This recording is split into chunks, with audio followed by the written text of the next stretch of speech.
begitu. KPI harus pada posisi netral, KPI harus kemudian mengambil satu kebijakan yang itu harus kembali berbasis pada kepentingan publik. Udah ada sikap dari KPI sendiri terkait dua masukan itu? Dua masukan itu tentunya kami akan terus mengkaji dan melihat.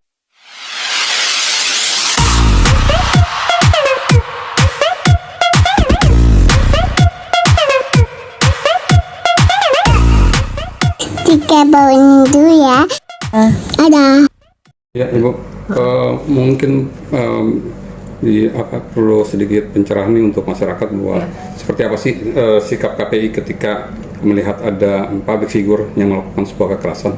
Baik, jadi KPI telah mengeluarkan atau menyampaikan imbauan kepada lembaga penyiaran, karena kewenangan KPI adalah melakukan pengawasan terhadap lembaga penyiaran baik itu TV maupun radio.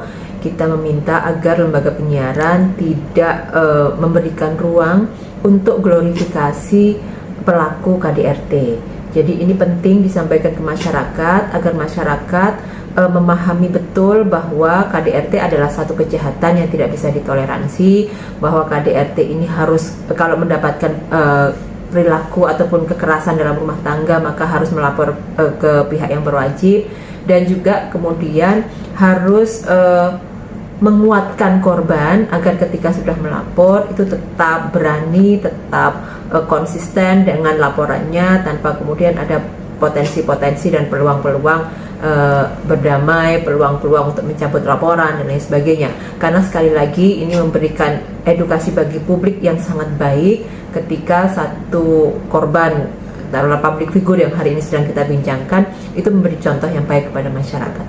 Bu, ini berupa himbauan atau memang ada undang-undangnya, Bu? Ini himbauan, tentunya kalau kita merujuk kepada undang-undang menyatakan bahwa fungsi penyiaran adalah untuk memberikan edukasi, informasi, hiburan yang sehat, dan juga sebagai kontrol sosial. Ini bagian dari bentuk kontrol sosial yang dilakukan oleh media dalam rangka menjaga, mengupayakan penghapusan kekerasan dalam rumah tangga.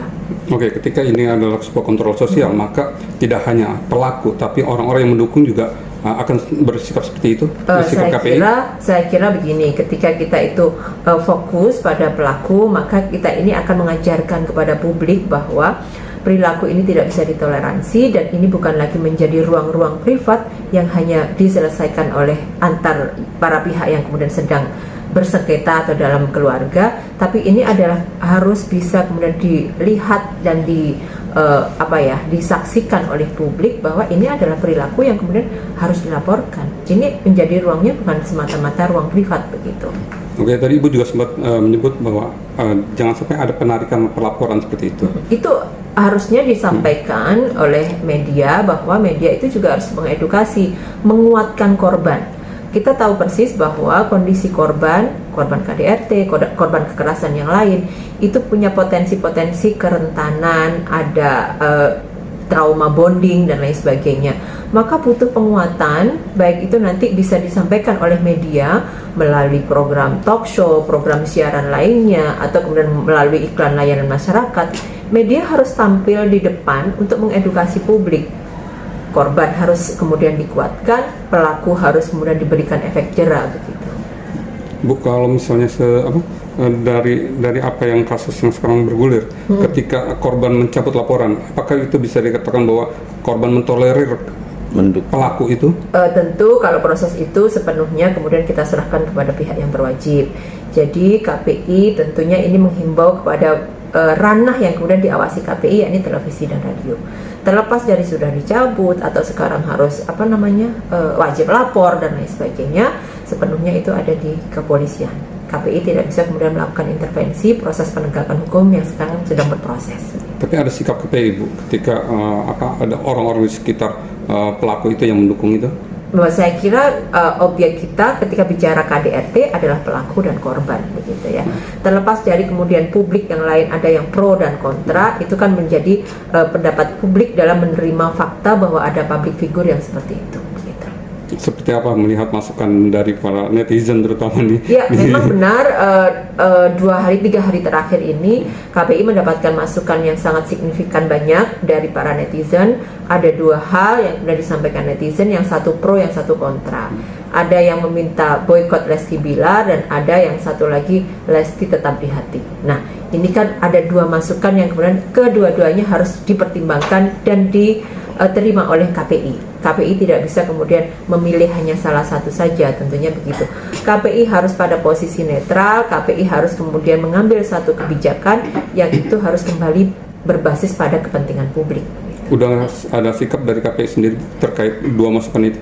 Dua masukan itu tentunya kami akan terus mengkaji dan melihat fakta-fakta yang ada. Sekali lagi, ketika melihat pada konteks individu, public figure, maka kita tetap menunggu proses penegakan hukum yang ada di kepolisian. Kita tidak boleh kemudian memvonis sesuatu sementara ini belum selesai di persoalan hukum. Gitu. Apalagi? Ibu, artinya pemboikotan itu dilakukan KPI itu berarti mempertimbangkan dampak terhadap masyarakat ya Bu? Pasti. Jadi kita meminta untuk tidak memberikan ruang glorifikasi di televisi maupun radio itu adalah bagian dari mengedukasi publik, menjaga agar dampaknya itu tidak kemudian menjadi semakin banyak kekerasan dalam rumah tangga terjadi. Sekarang ini dari 2004 sejak diundangkannya Undang-Undang Penghapusan Kekerasan dalam Rumah Tangga, sudah ada sekitar 544.000 kekerasan dalam rumah tangga terjadi. Kalau ini dibiarkan, orang akan kemudian melakukan impunitas atau menganggap hal ini lumrah dan biasa. Maka dari itu, kita bersama harus kemudian bergandeng tangan bahwa KDRT ini harus kemudian dihapus secara bersama-sama dan harus kita berikan efek jerah kepada pelaku KDRT. Oke, terakhir mungkin ada yang disampaikan untuk masyarakat terutama public figure ketika terjadinya hal dari contoh kasus ini? Ya, dalam kasus ini berangkat dari peristiwa ini meminta kepada para penampil televisi maupun radio, public figure, talent yang kemudian notabene tampil di radio dan televisi untuk kemudian lebih berhati-hati untuk kemudian lebih bisa mempertanggungjawabkan kefigurannya. Karena apa? Karena di pundak public figure ini kemudian ada beban harapan publik. Karena mereka akan diminta oleh publik untuk jadi contoh yang baik, maka berikan contoh yang baik, baik itu di layar kaca maupun di luar layar kaca. Gitu.